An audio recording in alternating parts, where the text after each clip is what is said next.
Hola, ¿cómo están? De nuevo, porque es que ustedes no saben, ¿no? El que escribe los libretos aquí es el pollo. Con lápiz. ¿Con lápiz? ¿Con lápiz o no? ¿Tiene punta? No, pero ese es petrista, ese no. El que escribe aquí es otro. Ese es el petrista. ¿Usará el lápiz para señalar o para escribir? Para todo. Es un mecanismo de defensa. Como esta semana que ya era así como un espadachín. Espada. Pero no, es que todas las barbaridades que decimos aquí son culpa de los pollos. Porque sí. Una niña, Luciana, me mandó a decir que los pollos que hacían. Entonces, pues quería yo mostrar que efectivamente, Luciana, los pollos son parte integral porque ellos hacen este guión. Ellos hacen el guión y viajan. Y viajan. No, eso es la vida buena. Viven sabroso. Bueno, buenos días, buenas tardes, buenas noches a la hora que nos estén viendo desde el periódico El Colombiano de Medellín, en una situación un poco crítica en la ciudad porque se dañó el metro, se le abrió un hueco importante, un socavón y está lloviendo a cántaros. Entonces ha colapsado la movilidad de la ciudad. Muy tremendo, sí, ha colapsado con lo del metro. Entonces hay un accidente en la feria de ganado, o sea, en el norte, y el trancón se siente en la Guacatala. Prácticamente, sí. Hay un problema tremendo y es cómo distribuir 1.800 personas cada 6 minutos. Es imposible con cualquier medio de transporte. No, lo que pasó fue que como el metro se tuvo que suspender en un tramo, la gente se baja del metro y ya no sabe montar en bus. Entonces como que lo bajan del metro y queda perdida en la ciudad. Y es apenas entre dos estaciones, Poblado y Aguacatala, pero la frecuencia es eso, le caben 1.800 personas y cómo distribuye eso usted en carros, imposible. Hay que arreglar esa situación porque está dando muchos dolores de cabeza. Ojalá haya un arreglo estructural a futuro porque esa socavación del río está como complicada y preocupante. Trabajan cada 24 horas, hay que decir, pues 24 horas seguidas para solucionar el problema. Bueno, este domingo hay consulta del pacto polo, histórico. Ya es del polo. Es verdad. Ya quedó solo el polo, no sabemos si con la lluvia, con el metro, cómo les va a ir más allá, pues aquí en Medellín, digo yo, en el resto del país, quién sabe, habrá que ver.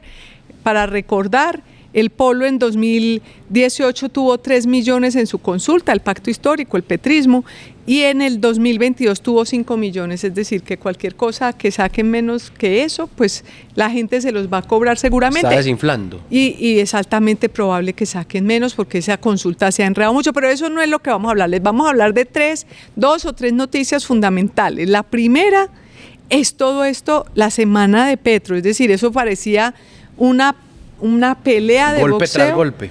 A 5 asaltos.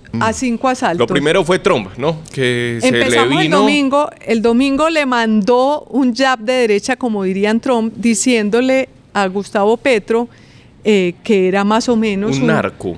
Que era un narco, un líder narco y que más o menos en Colombia se estaba produciendo toda la cocaína. Es probable que el señor tenga razón en lo de la cocaína. Pero en lo otro no. En lo otro no. Trump se dijo ya no más, este señor, porque el señor Petro pues estuvo haciéndoles muchas broncas y el viernes de la semana pasada grupos afines a Gustavo Petro fueron a pegarle a la embajada de Estados Unidos con flechas, acuérdense. Con flechas con fuego, el viernes. Y como Gustavo Petro había dicho por la tarde, hay que respetar la protesta pacífica, por favor, señores, respétenlo, déjenlo ser, y nunca se quejó de que hubieran atacado la embajada de Estados Unidos. Yo creo que el presidente Donald Trump dijo, pues aquí está este señor Gustavo Petro apoyando el ataque a la embajada de Estados Unidos. Yo creo que eso fue una de las cosas que le chocó, eso empezó ahí. Pero en realidad, cuando vimos otra faceta y un segundo asalto dramático, fue el de la entrevista de Daniel Coronel. Ese fue el peor de todos. Sí, fue la entrevista que fue el lunes. lunes, es que es domingo, lunes, para todos los días tenemos. Esa entrevista fue... Pues fue muy reveladora de la condición en la que está el presidente Gustavo Petro, porque para un lenguaraz como Trump, que dice estas cosas así muy rimbombantes y muy fuertes, pues más vale la cordura. Pero el presidente Gustavo Petro fue cualquier cosa menos un tipo cuerdo en esa entrevista, con unas salidas altisonantes, históricas. Entonces le preguntaban por qué pasa con los aranceles y él decía, aquí no queremos reyes, a los reyes los decapitamos.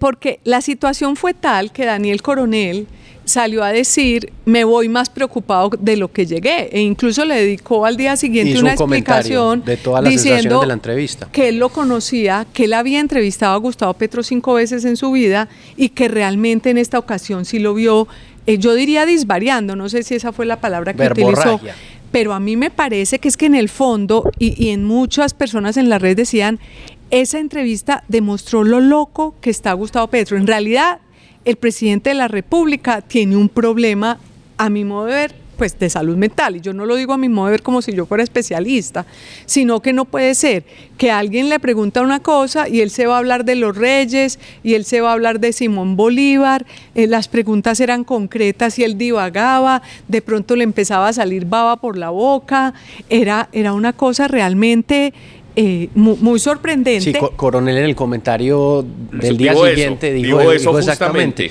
y que él utilizó todas las herramientas discursivas dentro de una entrevista para poder facilitar el diálogo y era imposible volverlo a traer. Claro, porque yo creo que la locura se le nota además en que él está tan enajenado que él está ya en el plan, soy una figura del mundo.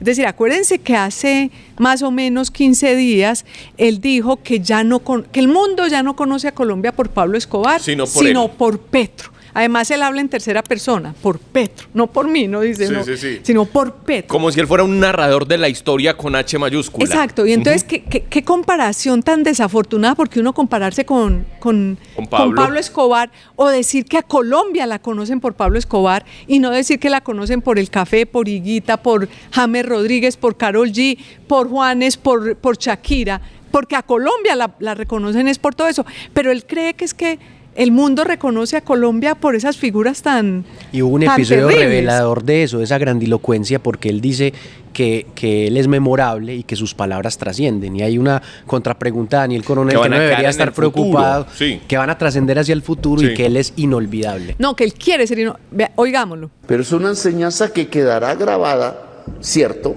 Me volveré inolvidable, ¿cierto? Muchos hombres queremos serlo y a veces no podemos. ¿Quiere ser inolvidable usted? Pero es que, y entonces es una manera de trascender. Pero entonces, ¿está usted más preocupado de su imagen, de ser inolvidable? De mi herencia. Y entonces yo no ¿que del hoy de millones de colombianos? Sí, y del mundo. Y lo digo con orgullo. Mis palabras trascienden. Porque lo que le dice es, ¿cómo así? Daniel Coronel se sorprende y le da risa. ¿Cómo así? ¿Usted quiere ser inolvidable? Dijo, claro, yo quiero ser inolvidable. Pero como un hecho, como que ya lo fuera. Esa es la otra expresión que muestra esa grandilocuencia. Él mismo ha creado de sí mismo una imagen mítica. Es decir, mientras el país todo está como hecho trizas en muchos aspectos, en seguridad, en salud, en finanzas, el petróleo acabándose, y él de pronto se siente como que él más o menos es un enviado divino. Ahí muestra... Y que tiene que ser erudito en muchos aspectos, porque entonces habla de Freud, después habla de la historia de la economía, después también habla de la conquista española. Y lo de matemáticas, pongámosla de las matemáticas. Me encanta usar las matemáticas. Pero vuelvo Pero le da el 13.8, no el 16. Bueno, eso. El 60% de 26. A ver. Yo también soy 26. rápido en matemáticas. Sí, pero tuvo más tiempo que yo. A ver, no. 26 por 6. 6 por 6, 36. 6 iban 3. 6 por 2, 12 y 3, 15,8. Daniel. Bueno, pero ese no es el problema aquí. Okay. Entonces, yo era el primero en la clase de matemáticas. Todo el tiempo saqué 5, 5, 5. Y en la universidad. Y debía haberme dedicado a las matemáticas, pero... Yo creo que muchos agradecerían que usted se hubiera dedicado a las matemáticas en lugar de a la política, presidente. Entonces dice, alguien puso en un trino, porque como en la de las matemáticas, él dice, yo era el mejor en matemáticas en mi curso. Yo debería haber sido matemático. Si alguien dijo, de los que nos habríamos salvado si él hubiera sido matemático. Ser matemático. Sí. Es probable que habría sido muy bueno. Pero además uno ve en eso que, por ejemplo, él cree que en realidad el cese al fuego, la tregua en Gaza, se debe a que él salió con un megáfono en Nueva York. O sea, está absolutamente enajenado. Sí. Es decir, de verdad él cree que el megáfono, es que en algún momento dijo, no en la entrevista, pero en algún momento dijo que él presionó a Netanyahu y a Hamas para que eso sucediera, porque salió 5 minutos a una calle en Nueva York a hablar en un megáfono. Hágame el bendito favor. A propósito, está Putin bombardeando escuelas y jardines infantiles en Ucrania y no he visto a Gustavo Petro. No ha dicho nada. No ha dicho nada por los niños que Putin también está masacrando en Ucrania. Pero bueno, esa es otra historia. Y que fue, recuerden, una de las cosas que le reprochó a Iván Duque cuando Iván Duque era presidente, ¿no? Que Iván Duque salió a rechazar eso y él dijo, no debería ocuparse de Colombia. Primero resuelva los problemas de Colombia antes de opinar de los demás. Hay un extracto de un video que yo pensé cuando estaba en redes, porque vi la entrevista saltada que estaba editado y no, en un minuto salta en 7 temas y es en un minuto exacto. Habla de Trump, habla de los misóginos, después habla de los jóvenes, después habla de la belleza de las mujeres y la cultura, después habla de la exportación de flores y termina diciendo que los empresarios deberían estar en el mercado europeo, que es un consejo de empresario también. Ahí cierra el minuto. Me dio la impresión de que lo que él quiere es trascender como un filósofo moderno, un Byul-Chang Han, como el coreano creo que es, porque todo el tiempo quiere ver símbolos. Entonces dicen, entonces los misiles que se erigen y son como esos 2 capítulos fueron horribles, los 2 que están mencionando. Uno, el de las mujeres, el de las flores. Prácticamente él dijo, si los empresarios fueran inteligentes, exportaban mujeres que son más bonitas que las flores. Es decir, como que se cuidó al final y no lo alcanzó a decir, oigámoslo. Ahora una joven que entonces dicen que, no sé, soy misógino, pero si a mí me gustan todavía las mujeres. Y creo que hasta el día que me mueran, ¿por qué voy a ser misógino si los misóginos son los que no quieren a las mujeres, porque tienen otros gustos? Entonces, esa joven, que es hermosa desde un punto de culturas, porque en cada cultura hay hermosuras, y las mezclas traen más hermosuras. Por eso la mujer colombiana es bella y por eso los exportadores de flores, en vez de exportar rosas y claveles europeos que nos pueden quitar el mercado, deberían exportar flores colombianas que son más bellas. Pero ahí es un consejo empresarial. Cae en cuenta de su propia trampa. Cae en cuenta que la estaba embarrando, pero prácticamente estaba, lo cual muestra de nuevo ese machismo, esa utilización que hace de la mujer tan terrible. Y el otro, la homofobia que demuestra al decir que son los gays o los homosexuales que no salen del closet los que disparan las bombas, que porque por una falencia, oigámoslo. Entonces la diplomacia mundial es bombas y dinero, poder de machos que reemplazan sus órganos genitales, y no vuelvo a repetirlo porque ahora tengo que retractarme, por bombas, poder de la máquina, poder de la muerte, cuando sus órganos genitales son reproductores de la vida. Termino ahí. Ese es el poder del macho que termina siendo homosexual y no lo reconoce, cuando debería. Pero no me meto en Freud. Él se cree, como decías vos ahí, haciendo un análisis muy forzado de Freud.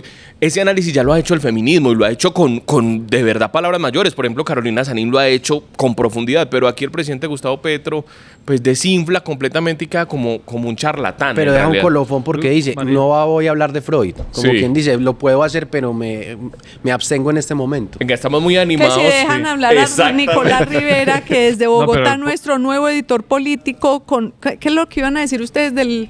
Ustedes que planean los chistes y Nicolás y yo somos víctimas. No, ese es un copete al estilo Elvis Presley. Exactamente. No, yo pensé que era Alf. No.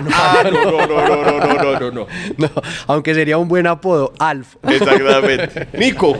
Gracias, sí, está muy bueno el podcast, buenísimo el análisis. No, les voy a decir lo siguiente que me parece importante para poner en contexto la entrevista de Petro con Coronel. Fue antes de reunirse en su despacho con Jock McNamara, enviado de Estados Unidos para negocios. Petro no solo llegó tarde a la entrevista con Coronel, sino que además luego, no sé si vieron la imagen de Petro reunido con McNamara, con ese contexto de la crisis con Trump. El despacho ya, siquiera solo en las formas, estaba con cobijas al lado, con cajas de medicamentos, al que viene siendo el embajador de Estados Unidos le tocó sentarse al lado de una cobija, de unos medicamentos, sí. Le tocó hacer espacio. Y en el fondo lo que se pensaba que iba a ser una entrevista para resolver inquietudes que preocupaban y preocupan a millones de colombianos, porque incluso se amenazó con posibles sanciones, se habló que finalmente el propio presidente dijo no, que el TLC ya no iba, pero resultó que no era cierto. Es decir, el miedo de millones de estadounidenses y de realmente colombianos en Estados Unidos por las remesas, por ejemplo, y el presidente termina aprovechando esa entrevista para hablar todo menos de eso, pero con un elemento adicional que nos falta mencionar, la defensa irrestricta a Nicolás Maduro. No fue capaz de decir que las elecciones en Venezuela fueron robadas el año pasado, a pesar de la insistencia de Coronel por preguntárselo, pero además trató de mala manera a María Corina Machado por el premio Nobel y recordó a Chávez y sus conversaciones, etcétera. Luego aquí, después de casi 2 horas de entrevista, Petro yo creo que demostró no solo lo que ustedes decían, sino una palabra que me llamó la atención del propio coronel, perturbado. Fue la sensación que a Coronel le dio esa entrevista. Pues es que usted toca 2 puntos que nos faltaban para terminar el tema de la entrevista y apenas vamos en lunes, porque nos faltan los otros días de la semana. Entonces, una es el tema de Nicolás Maduro, sobre todo porque es que él se refiere a la Premio Nobel de Paz, a la que han elegido como una mujer que por su manifestación pacífica en contra de una dictadura la premian los noruegos, y le dice que es despreciable. Él utiliza esa expresión, dice que es despreciable, y cuando le preguntan de Maduro en ningún momento, al contrario, dice que Maduro más o menos gambeteó todo el tiempo. Y Coronel lo coge ahí insistentemente y él no acepta. No, al contrario, dice que es que Maduro piensa en las cosas como el cambio climático. Sale en una defensa de Nicolás Maduro pero absurda. Además absurda porque es que Venezuela aún vive del petróleo pero completamente. Además, Maduro ha sido un tipo que va contra los derechos humanos, tiene 38 colombianos secuestrados, es que esto es insólito, es decir, Gustavo Petro está de presidente de milagro, porque si fuera él el que estuviera en la oposición, hace rato habría tumbado al que está de presidente.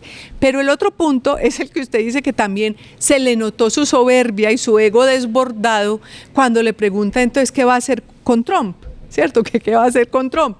Que hay un problema, y entonces le dice, no, pues que Trump hay que sacarlo. Es el final de la entrevista. Exactamente, hay que sacarlo, ¿cómo así? Usted, no, que si el mejor escenario es que él mismo se saque. Óigame el favor. Óigame, pues yo soy aquí, yo soy un presidente honorable que ha hecho todo muy bien y me tengo que quedar aquí porque yo soy el bueno, y que Donald Trump salga porque ese que hizo la paz en el Medio Oriente es el que tiene que ir. Pero bueno, absolutamente loco. Como decía Rodolfo González, re locos, papi. Sí, como la canción, re locos, papi. Re locos está el hombre. Y además dice, y si no, hay que sacarlo. Es decir, o si no, hay que sacarlo. Claro, él después dijo que lo habían malinterpretado, que él no estaba diciendo que había que sacar a Trump. Obviamente nadie le cree. Pues si esto lo dice Putin, pues se vuelve la Segunda Guerra Mundial. Si lo dice Petro, es como un chiste. Entonces, sí, pero de todas formas es un chiste innecesario en un momento en que la relación entre los dos países está muy mal. Pero bueno, no nos vamos a echar todo el rato en este tema porque sigue el martes. ¿Qué pasó el martes? Consejo de Ministros. Otro reality. Otro reality del Consejo de Ministros con sacada de viceministro y todo, ¿no? Viceministro de Aguas. Ajá, exactamente. Pero ustedes vieron el detalle, 5 horas duró el Consejo de Ministros. Él está así como, esta semana está en una situación. No, él está enamorado de lo que dice, es que el gran problema es eso, ¿cierto? Yo creo que está desesperado. Esa manera de manejar el lápiz ese día, de irse para las nubes, dedicarle 5 horas, de echar al viceministro, de pelear con la ministra, eso es una muestra de desespero muy grande, hablar 5 horas, como que necesitara a punta de verbo convencer al país. Yo solo pensé en una cosa, 5 horas... Y él dice que lo censuran. O sea, ¿quién aguanta a un señor hablando 5 horas en televisión abierta en este país?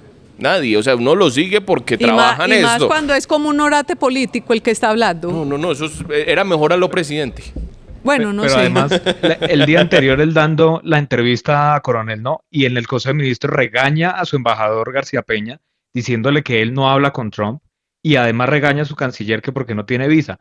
Consecuencia de acciones que él mismo ha desatado. Y en el caso de la ministra, que podemos ver el video del encuentro con la ministra Elga Rivas, que la misma ministra le dice, pero presidente, es que yo le he mencionado este tema varias veces, y el presidente, pero yo tengo chat y usted no me dice nada y demás. La constante es que no responde él como jefe los mensajes de los propios ministros, y en cambio se enoja y saca al viceministro de agua. Colombia es que toda su población tenga agua potable y que tengamos agua porque es lo que va a venir desapareciendo paulatinamente, y ya Bogotá dio el ejemplo con la crisis climática.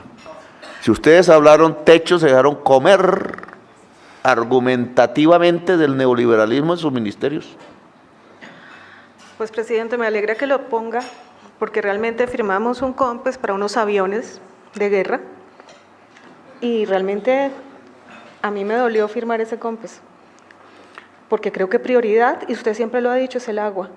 Desafortunadamente, esto lo hemos analizado en varios consejos de ministros, y el techo presupuestal que le dieron al Ministerio de Vivienda, Ciudad y Territorio en agua es bajitico, y especialmente para el próximo año. Nosotros, usted tiene toda la razón, el ministerio es un ministerio en esencia neoliberal.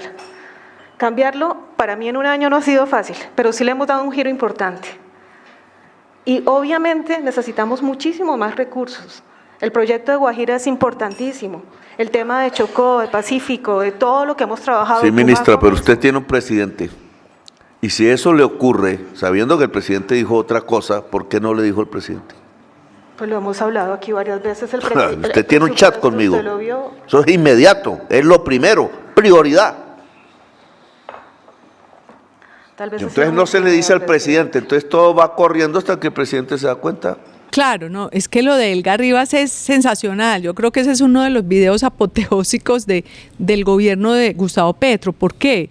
Porque él empieza a regañarlos que no han hecho la tarea del agua, y ella, como con una rabiecita, le dice: presidente, a mí me tocó firmar aquí un COMPES para comprar unos aviones de guerra, y eso me dolió mucho. Cuando la prioridad es el agua, como diciéndole, presidente, no, porque el presidente dijo, estos son neoliberales. Sí. Más o menos lo que le dijo él, ella es, el neoliberal es usted, que está comprando aviones de guerra por 17 billones de pesos, el 17 billones se lo sumo yo, ella no lo dijo, estamos comprando esos aviones de guerra y no le estamos llevando el agua a la gente.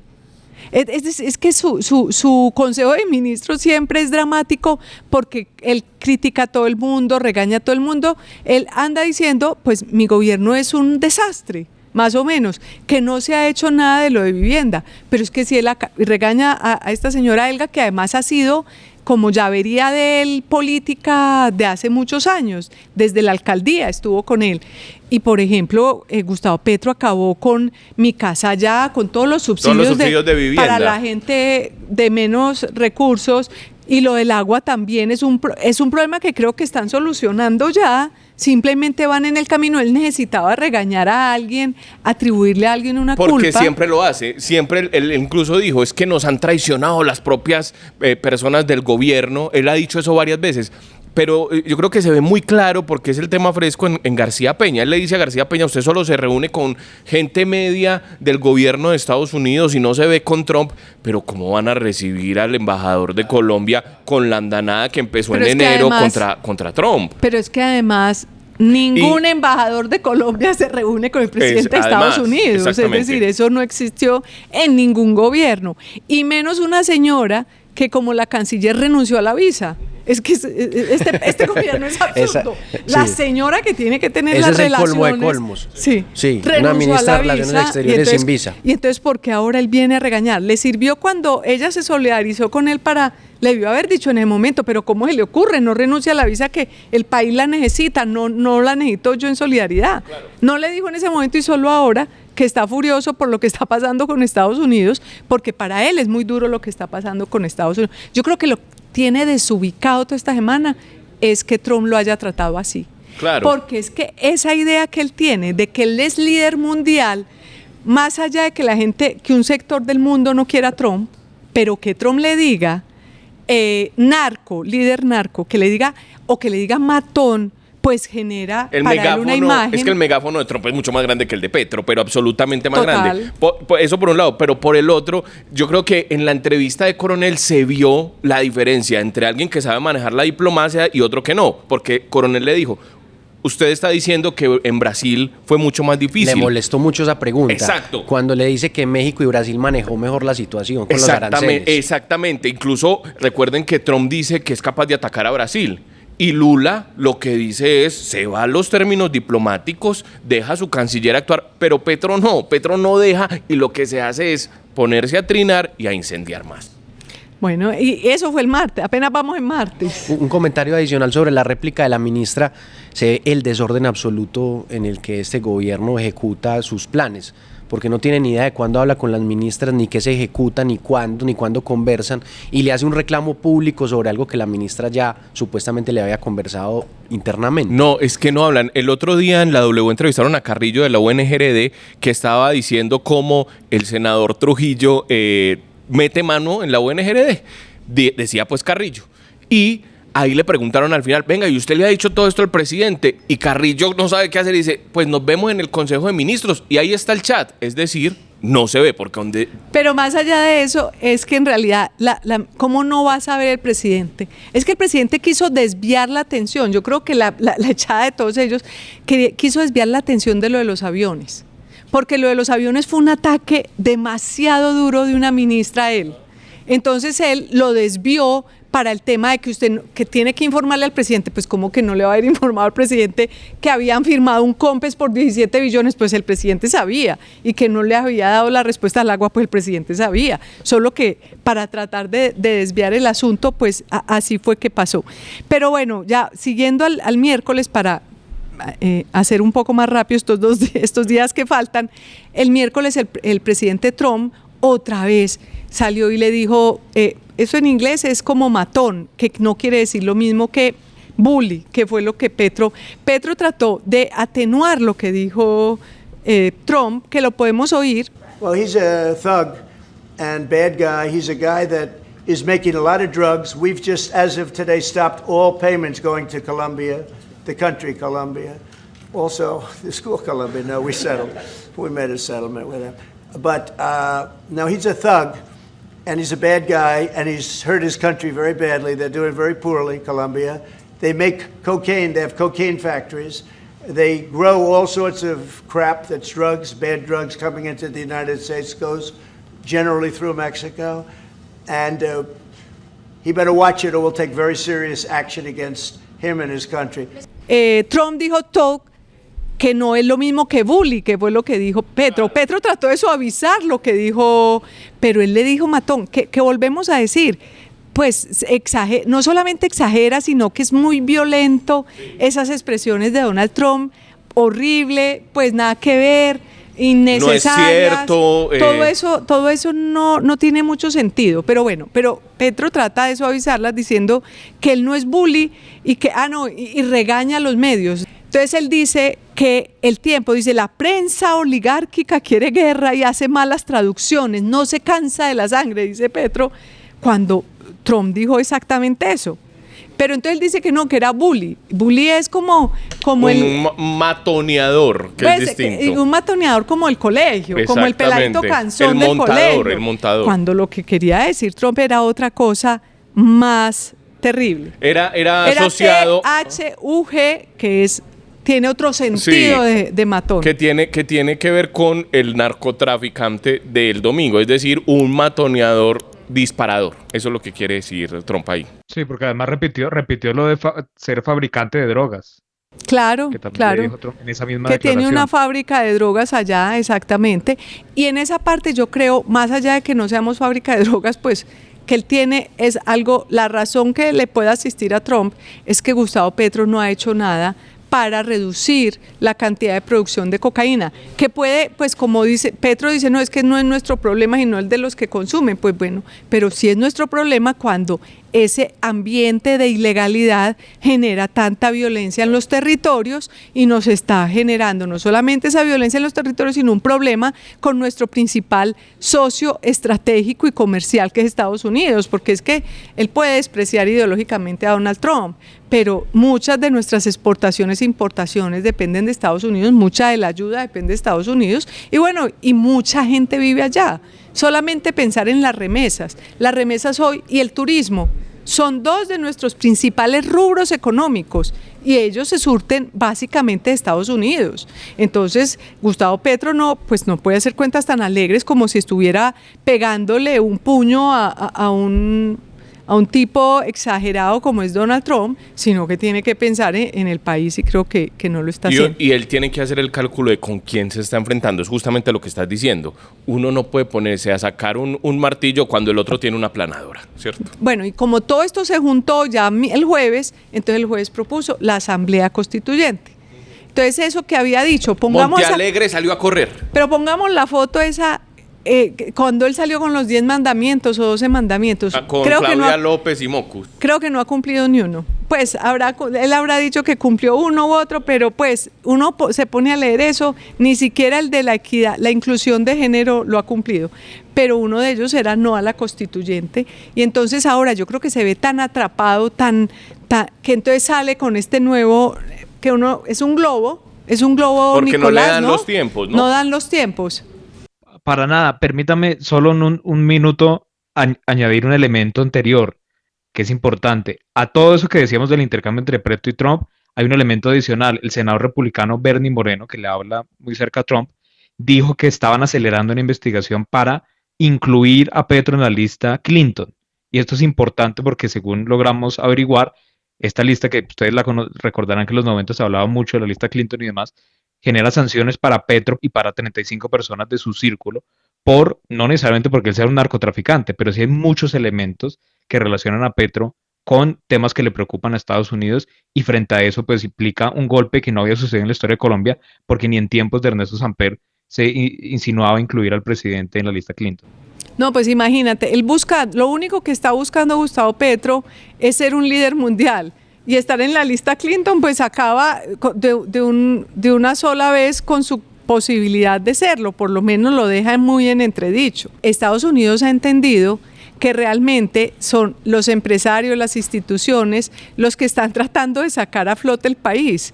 Entonces, ponerle sanciones económicas, ponerle aranceles, es precisamente atacar a quienes precisamente están haciéndole la oposición activa o solidaria o ciudadana a Gustavo Petro. Entonces, desde ese punto de vista, es muy factible que busquen porque además dijeron que van a investigar la financiación de la campaña de Gustavo Petro, sí.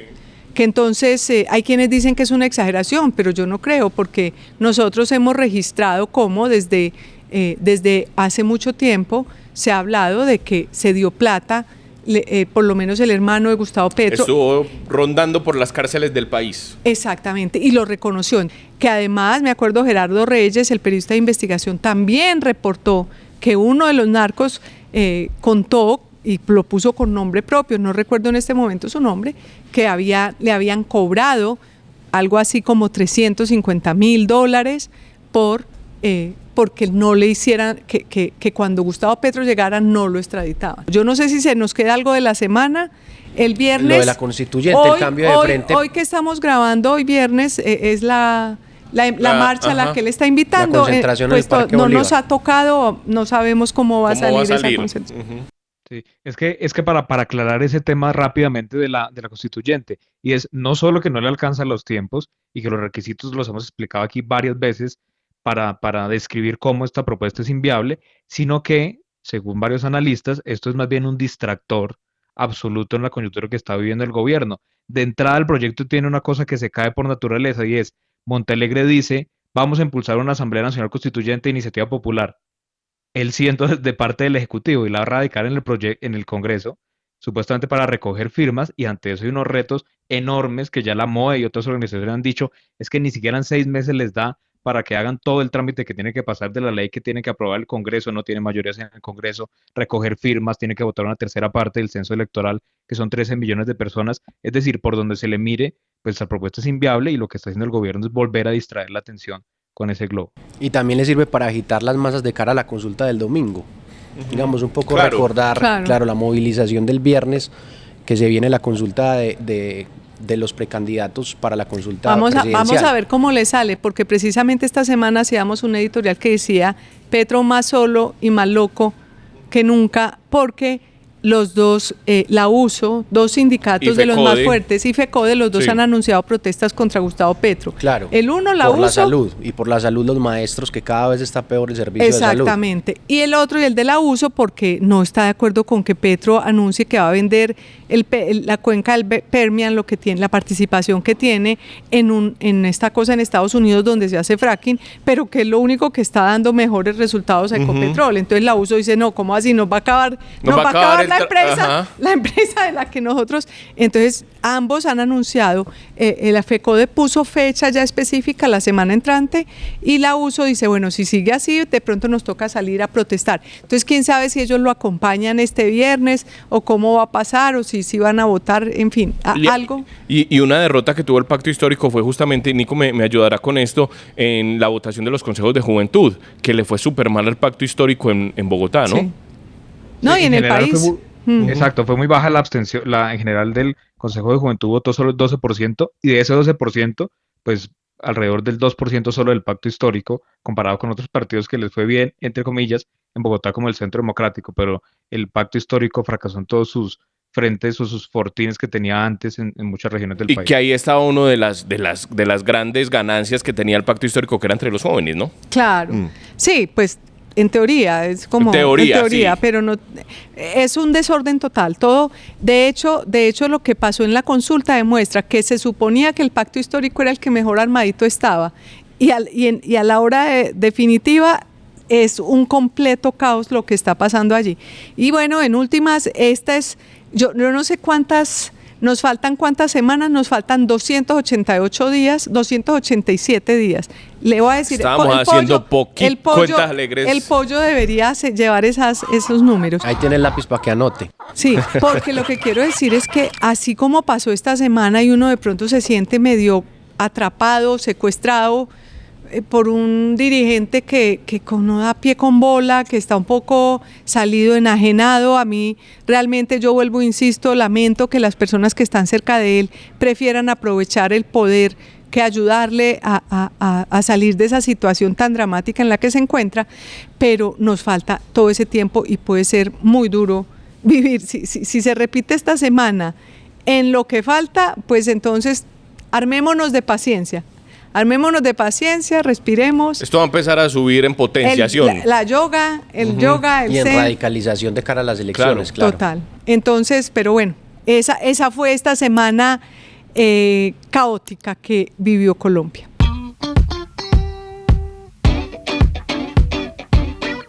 Qué hambre, deberíamos pedir. ¡Ay, Dios! Un pollo asado. No, verdad. Daniel está diciendo es que qué hambre, voy a comer un pollo. Pobres pollos, pues, pobres pollos. Como es de bueno el pollo. Mira, ¡ay! Se asustaron. Si usted quiere seguir viendo la historia de los pollos, se la contamos en exclusiva en El Colombiano. ¿Cómo la puede ver? En El Colombiano Videos o Periódico El Colombiano. Nos busca en YouTube, en redes sociales, se entera de todo lo que está pasando en el país. Analizamos, contamos chismes, echamos chistes, contamos cuentos, pero sobre todo le mostramos un cuento profundo sobre lo que las noticias del día a día, Medellín, Antioquia y Colombia. Síganos, activen la campanita y nos dejan un comentario que lo leemos con mucho juicio. Luzma. El otro tema, solamente van a ser 2 temas, porque el primero fue como 5 temas. Sí, como 5 temas en uno. Y es como para acabar de ajustar para Gustavo Petro. La otra noticia, porque saltó por eso, ¿no?, importante de la semana fue la absolución del expresidente Álvaro Uribe por parte del Tribunal Superior de Bogotá, que digamos lo titulamos fallo histórico porque habíamos titulado fallo histórico cuando la juez lo había condenado, porque era la primera vez que una juez condenaba a un presidente. Eso pasó hace 2 meses, 2 meses más o menos, en agosto. Y ahora fallo histórico porque un tribunal lo absuelve. La juez es el tribunal era una sala de 3 en donde hay 2 magistrados que lo absuelven, una que salva su voto, una sobre la cual escribimos nosotros, había tenido trinos en su cuenta de X antiuribistas, pues básicamente antiuribistas pro Gustavo Petro, lo cual pues por lo menos para una juez de la República, a mí me parece extraño que un juez de verdad haga trinos en favor de un determinado político o en contra de otro. Pero bueno, esa fue la gran noticia porque entonces se esperaban, de hecho, el petrismo, Iván Cepeda, Gustavo Petro, salió a denostar de esa decisión, porque como que solo les sirve la decisión cuando es en favor de ellos, y cuando no es, ellos pues da la sensación que Gustavo Petro quiere que le sirve la justicia cuando le ratifica lo que él cree y no cuando... Es un problema del presidente Gustavo Petro y también de todos, ¿cierto? Claro, había pasado también en la primera instancia, exacto, que habían hablado mal de los jueces por la condena y ahora sí avalaron la justicia, exacto, cuando les conviene. Se acomodan, pero hay que decir que se había dicho desde el primer momento, el abogado no me deja mentir, y es que en todo el caso un tema muy polémico era la intervención de las comunicaciones del expresidente Álvaro Uribe Vélez, la interceptación, porque había quedado claro que supuestamente había sido un error, y es justamente el tribunal casi que arranca por ahí. Que habla de la intimidad. Exacto, y dice, fueron unas pruebas que estaban viciadas. Pero además es que, sí, además eso demostraba era que se había actuado de manera ilegal en contra del expresidente Álvaro Uribe, pero además es que las grabaciones no demostraron nada. Es decir, si uno iba a ver las grabaciones lo que demostraban era que había sido, no hay una sola grabación en que el expresidente Uribe salga diciendo algo indebido, solamente en alguna que le decía al abogado, usted haga, yo confío en usted, usted haga lo que, pues que sería lo que cualquier defendido le dice a su abogado si confía en el abogado. Pero claro, los opositores al expresidente Álvaro Uribe lo que hicieron fue tratar de hacer creer que eso era, que él había dicho otra cosa, que él había dicho que sí, vaya y compre testigos, cuando en ningún lado decía vaya y compre testigos. Entonces, no solo se cayó eso, sino que también, incluso esta semana salió a relucir unos informes periodísticos que había hecho Salud Hernández. Salud Hernández, esta periodista española que yo creo que dio clases de periodismo a todos los periodistas, a todos nosotros, porque Salud Hernández fue a todos los sitios de los cuales se hablaba. Y uno de ellos era Quípile, que era de donde era... De Yanira Gómez. Exactamente, de donde era de Yanira Gómez, y ella fue y contó, lo que ella cuenta allí es que de Yanira Gómez prácticamente era... pues su amor y su pasión estaban en las FARC. Entonces, ahí yo digo, una señora que fue fundamental en todo esto, porque a mí siempre me ha parecido raro, ¿por qué una médica de profesión de pronto se va a una cárcel a conquistar a un preso que además es un delincuente, además con unas características, ustedes lo oyen hablar y uno dice, bueno, porque uno dice de pronto un preso, como algunos presos que son hábiles, pues. No, y que son hábiles y que echan cuentos y que conquistan, pero este era al contrario, nada que ver. Entonces uno dice, ¿cómo fue una...? Y entonces de pronto uno encuentra que ella de verdad fue mucho el lazo para montar todo esto según lo que dice el Tribunal Superior que absolvió. Y la defensa. Y entonces Salud Hernández fue allá, recogió testimonios, contaba cómo ella se abrazaba de la tumba de un guerrillero de las FARC que inconsolable llorando, cómo pues, prácticamente la describe muy, muy vinculada con las FARC. Y ella, acuérdese, ella fue la que entró el reloj, ella era la que manejaba los testimonios, y el señor Juan Guillermo Monsalve, que además también el tribunal lo descalificó el testimonio como de él, testigo, sí.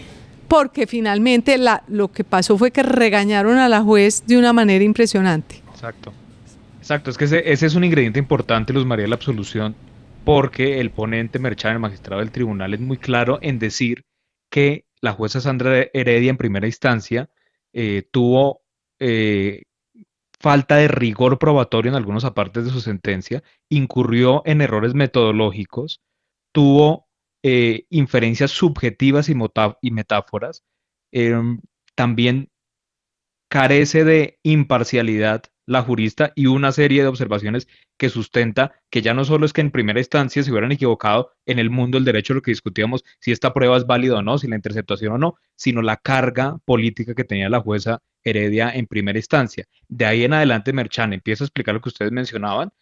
Por ejemplo, el caso de la interceptación, encontró el tribunal que en el expediente de información contradictoria frente a ese tema, porque unos folios hablan de un hallazgo casual, pero en otros está consignado como una interceptación directa hacia Uribe. También tumba el testimonio del ex paramilitar Monsalve y hace un recuento de momentos en los que la fiscalía de alguna manera propició un tipo de injerencias que eran apresuradas para el momento del proceso en el caso de Uribe, y así en adelante. Entonces, digamos que aquí en derecho es importante decir, pues Juan Diego me corregirá, que así como se defendía la primera instancia y el fallo y se respetaba el fallo de la jueza Heredia, debe respetarse también el fallo del tribunal. No lo hizo el presidente salió a descalificar el fallo, incluso dijo que este fallo tapaba la historia de la historia paramilitar del país y una cantidad de cosas que no son propias de un jefe de Estado, lo que generó indignación entre los juristas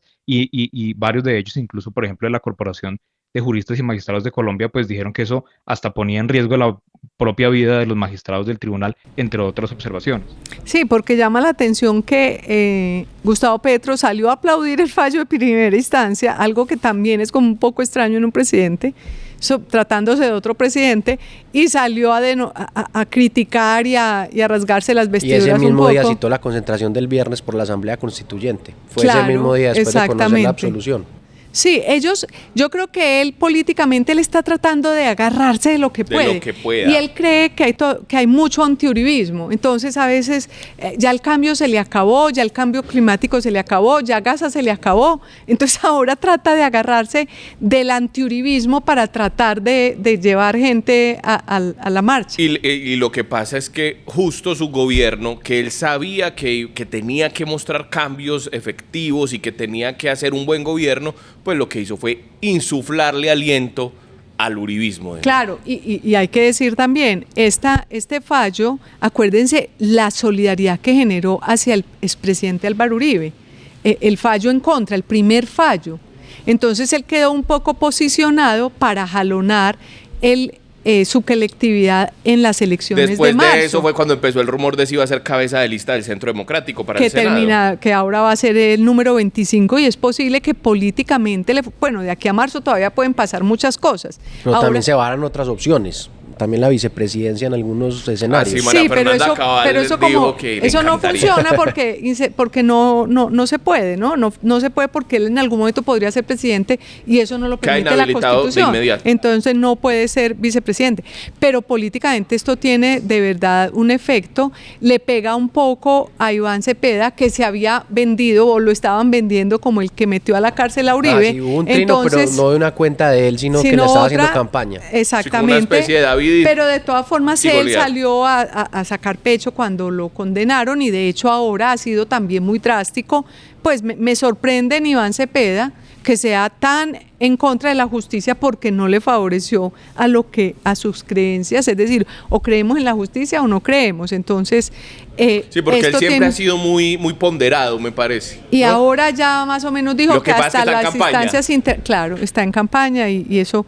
Y pues finalmente este caso que duró muchos años, que como llevamos 10 años. No, más de 10. Esto empezó como en el 2013, había estado estancado, en el 2017 volvió, arrancó. Y pues ahora falta la Corte Suprema. Casación.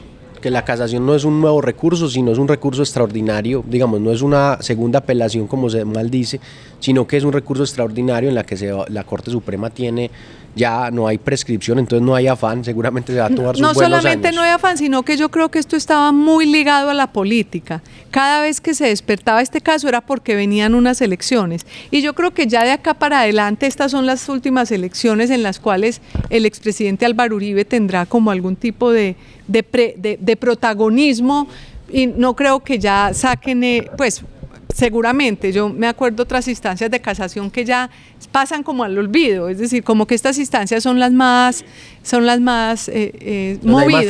Hay más fragor de la lucha ahí en las dos primeras instancias. Sí. Son como dicen los abogados, como los hierros fácticos o jurídicos, pero no van a entrar a volver a revisar la cantidad de testimonios y pruebas de las llamadas y demás. Sí, entonces, bueno, esta semana estuvo ¿cómo será que normalmente el fallo del expresidente Álvaro Uribe sería una nota principal, pero Gustavo Petro con sus múltiples rounds de boxeo político nos ha tenido bastante entretenidos y bastante alterados? Está en la lona del presidente. Yo creo. Eso es pelea de tigre con burro amarrado, eso no... Esa pelea con Trump. Sí, claro, por supuesto. Pese a que Trump, por ejemplo, el tema de las lanchas, pues volviendo a eso, que sí, es verdad, están atacando lanchas, no se sabe si esa gente sí es narco o no es narco, sí, y que Trump es muy lenguaraz, van 9, porque hubo una en el Pacífico, y que es un lenguaraz y que sabemos que el presidente Gustavo Petro no es un narcotraficante, en fin, pero uno tiene que medir el tamaño de con quién se enfrenta. Sí. Y las consecuencias que tiene eso. Claro, lo que preocupa es que a Gustavo Petro no le interesan tanto las consecuencias sobre el país, sino las consecuencias sobre su imagen internacional. Eso es lo más dramático. Está prendado de sí. Sí, a alguien se le atravesó ese Trump, se le atravesó en su paso a la historia. Será inolvidable. Sí. Como él quiere ser. El nivel de inolvidable, defíname inolvidable. Pero bueno, nos vamos ya. Muchas gracias por acompañarnos hasta este momento. Los pollos van a tener más funciones en la próxima. Van a tener que hacer el programa. Sí, el programa. El del lápiz. El del lápiz me dejó como inquieta. Acosador, ve. Tiene pañal y todo. Bueno, que tengan una feliz fin de semana. Desde el periódico El Colombiano de Medellín, los saludamos Nicolás Rivera, Juan Diego Ortiz, Daniel Rivera, 2 Riveras, y Luz María Sierra, que nos vuelvan a acompañar la próxima semana.